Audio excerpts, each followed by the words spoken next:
Stay the fuck away. Stay the fuck away. Stay the fuck away. Stay the fuck away. Welcome to 2021.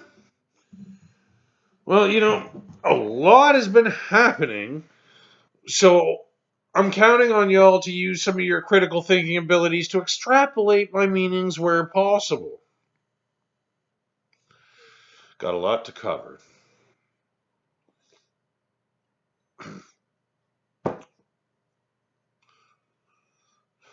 And thanks to vaccines, there's not only a light at the end of the tunnel, but said tunnel is filled with stupid questions. Here in Canada, which is where all Canadian news programs should start, the press just can't help but continue to aggressively ask crystal ball questions and demand inconsequential information. After it had been explained that we will have 70 million doses of just the two presently approved vaccines in time to immunize all Canadians by the end of September, for about the fourth time I've heard, it seemed important to, with a great amount of judgment, ask why they declined to exercise options for even more. So you can ask why we have all these extra doses sitting in freezers later? So you can bitch about how much money we wasted on all of those extra vaccines? Always have to find a way to pick a fight about something. Just like with the CERB. When the feds put that together, the opposition and the press complained that it wasn't enough and that they should just cut a check to everyone. The amount was increased, but the feds stuck to their plan of people needing to be deemed eligible in a quick and not necessarily in-depth manner. This resulted in tens of thousands of cases of fraud. So the opposition and press started wanking about that. But the thing is, if the feds had just said to check out to everyone, not only would they have spent billions more, they wouldn't be able to recoup any of it because they just gave it away. It's almost as pathetic as saying, well, this country is doing this, so why aren't we?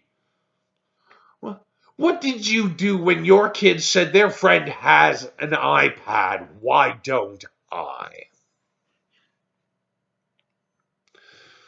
And finally, in the stupid questions category, referring to the stay-at-home order, Doug the Slug was asked if a police officer were to stop me or somebody else to ask, why are you out of your house? Am I compelled to answer them, or can I just simply walk away and ignore the police? Well, first of all, it's fucking stupid to turn your back on someone with a gun, no matter how white you are. And, as I've been saying all along, don't be an asshole, and you won't have to worry about the consequences for being such. Look, if you don't know what you should be doing to minimize the spread of drumfitis by now, your caregiver should be fined.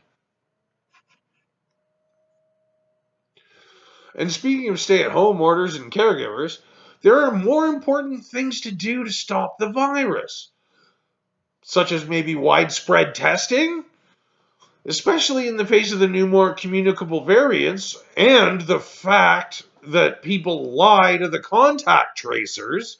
I think it's about time the public actually knew just how much of the virus is really out there. Since all of the images of people dying in the ICU and healthcare professionals losing their shit isn't working, we need to try something else. When people talk about sick leave, but the feds have instituted 2 weeks of that. This has been derided by the press as being not enough time and that it takes a while to collect. Well, from the moment you think you may have been in contact with it, to testing, to being cleared, that can easily be done in that amount of time. And, well, benefits always take time. Unless, you think we should just mail everyone a check. If you actually end up with COVID, Employment insurance still has sick benefits, and the province has mandated against the possibility of being fired due to needing time off as a result of being exposed to or having COVID. Of course, it isn't as much as you would be making if you were going to work, but it's a lot better than nothing. And if we had handled ourselves properly when restrictions were eased after the first lockdown, we wouldn't be here now. And the virus doesn't just spawn by itself. In schools and small businesses and care homes, workplaces, jails, it gets carried there by us. The people who work there also have families and they need food. It is spread in the community and then carried into those places. And when those places are understaffed by poorly paid employees who have to go home to crowded multi generational living conditions by way of public transit, the spread becomes unstoppable. So we now have a stay at home order, and really, everyone suffers in one way or another. But since asking folks to be reasonable didn't work, and doing what the opposition and press want just causes them to turncoat, what is the government supposed to do? Well, they have to cut down on the number of places where transmission is possible, with restrictions that people protest unmaskedly and bitch that aren't strong enough simultaneously.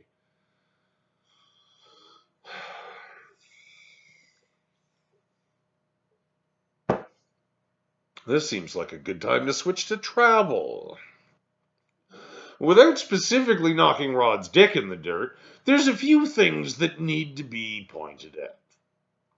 First of all, being Canadian to a fault, the feds asked us politely not to travel, but didn't close the airports to non essential travel in that bullshit attempt to balance health and economy. Secondly, it is possible to travel fairly safely as long as you follow the quarantine rules of the country you go to and hours upon return. That means that a 1 week vacation to somewhere that is also likely in some form of lockdown will take about 5 weeks of your life. So, why would you even want to? Well, that's unless you go to the US, in which case, why would you even want to? And the people who have the money to follow the rules also have enough money to not, as we've seen. But why don't we give them more money, just like Dr. Tom Stewart, ex-head of Niagara Health and a member of many health advisory boards, including Doug Ford's COVID fucking panel, who traveled to the Dominican over the holidays and, as a result of the feds not closing the air border, has been technically wrongfully dismissed and thus owed over $1 million in severance. But hey, no matter. Now we're upset about how the new testing requirements for travelers left it up to them to find legitimate testing services while out of the country.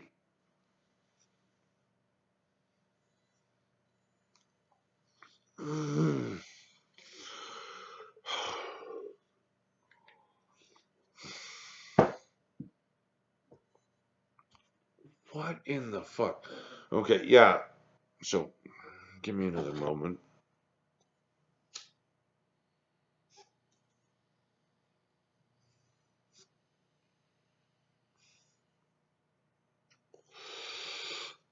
All right.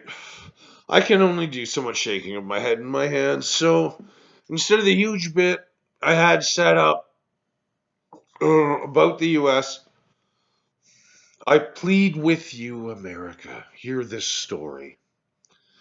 Yesterday, it was reported that in Vancouver, someone snuck up on a homeless person whilst they were sleeping and set their blanket on fire.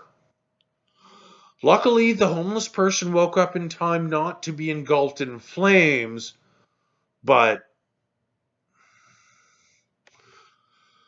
Now, just so you understand, America, your president is the sneaky person. The Constitution is your blanket. And you, well, please wake up.